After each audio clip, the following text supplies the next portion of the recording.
and here's how we do it. First of all, we've got to stabilize the housing market because right now, even businesses with good track records, good credit, are having trouble getting financing to expand and invest because the financial markets are all screwed up. The only way we deal with that is to make sure that people aren't having their homes foreclosed on.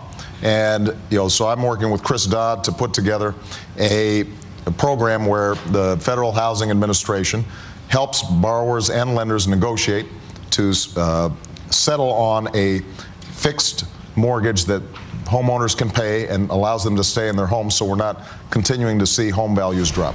That's step number one. That we also have to have better oversight in the financial markets. That's been a disaster, something this administration has not done. How about the previous administration? How good was President Clinton at regulating the hedge funds? Did he give them a free rein? Well, here's what I think. I think there's been a general tendency for the banks and the financial institutions to set the agenda in Washington.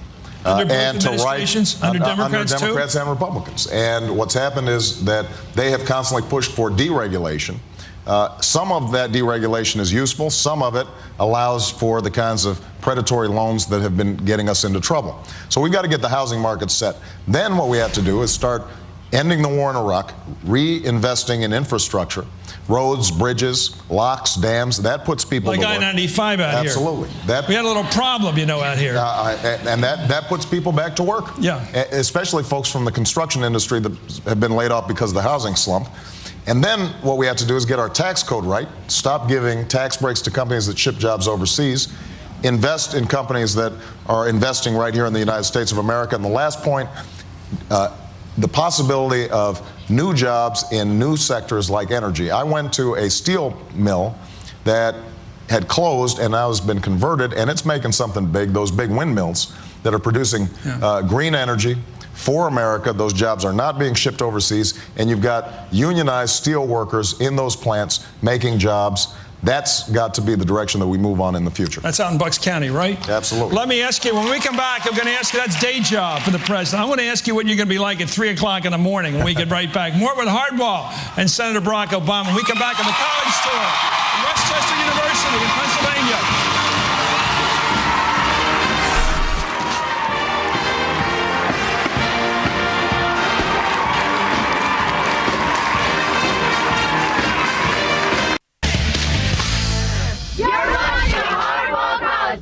Here at Westchester University, only on MSNBC.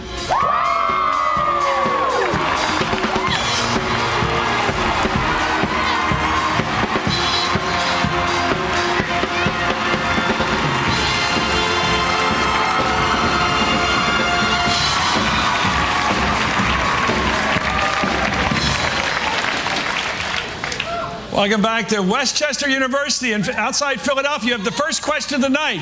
Go ahead. My name is Brittany Ransom, and I'm a student here. In the past recent years, there have been some cuts in federal funding and student aid. I would like to know personally what you plan on doing in increasing that aid for college students. Well, thanks for the question, Brittany. And this is something I hear about all across the country. And first of all, I've got a personal stake in this because when Michelle and I graduated from law school, our combined monthly student loan was more than our mortgage. And that was true for about 10 years. And we were luckier than most because as attorneys, we could make a little more than if somebody was a teacher or somebody was a social worker. We've got to deal with this. I want to restore money that's already been taken away, number one. Number two, I want to expand Pell Grants because we need more grants, fewer loans, so that students aren't piling up huge amounts of debt. Number three, I want to create a $4,000 tuition credit every student every year, but young people will not be able to get it for free. You guys are going to have to participate in community service, work in a homeless shelter, work in a veterans home, join the Peace Corps. So we'll invest in you. We'll invest in you. You invest in America. And together, the country will get stronger, and you guys won't be loaded up with so much debt when you leave college. And one of the ways to pay for it, by the way, is eliminating the middlemen in some of the federal direct loan programs. You've got banks and financial institutions that are making billions of dollars off student loans. That's something that we've got to change.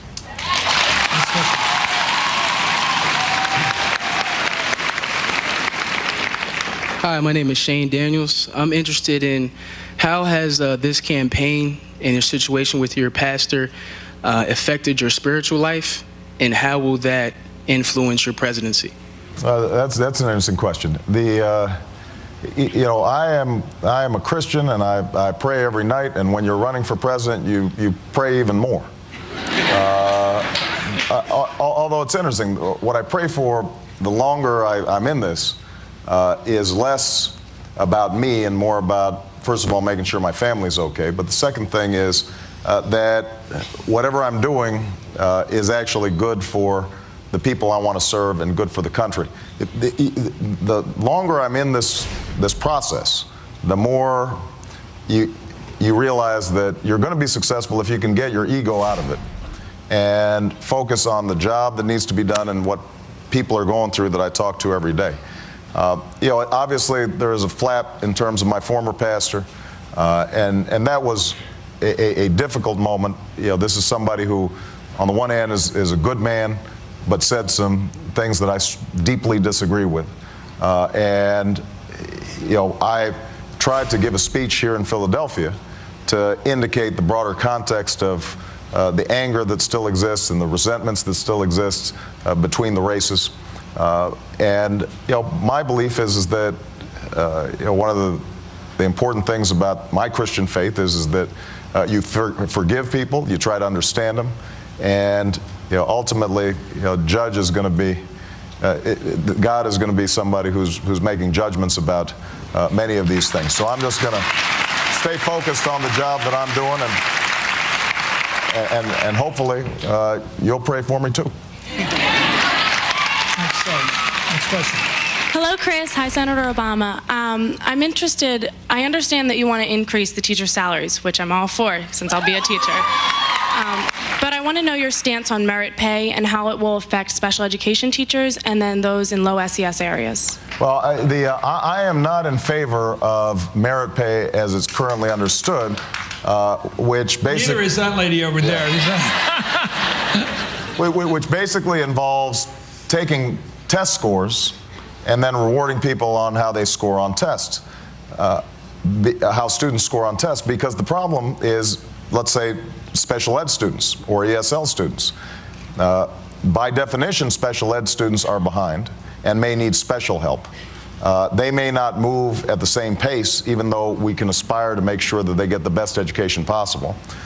Students for whom English is a second language, they may be behind in terms of test scores, even though they're very intelligent, just because it's not their native language that they're speaking. This is a broader problem that has to do with No Child Left Behind. I want the highest standards for our students, but I don't want standards measured solely by a single high-stakes standardized test. I want to have...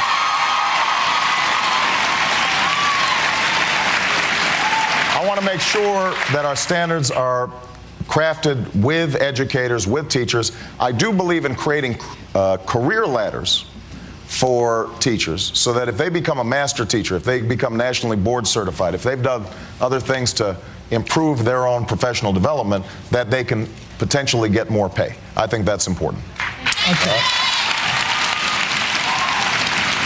We only have a couple seconds. Your question? Yeah.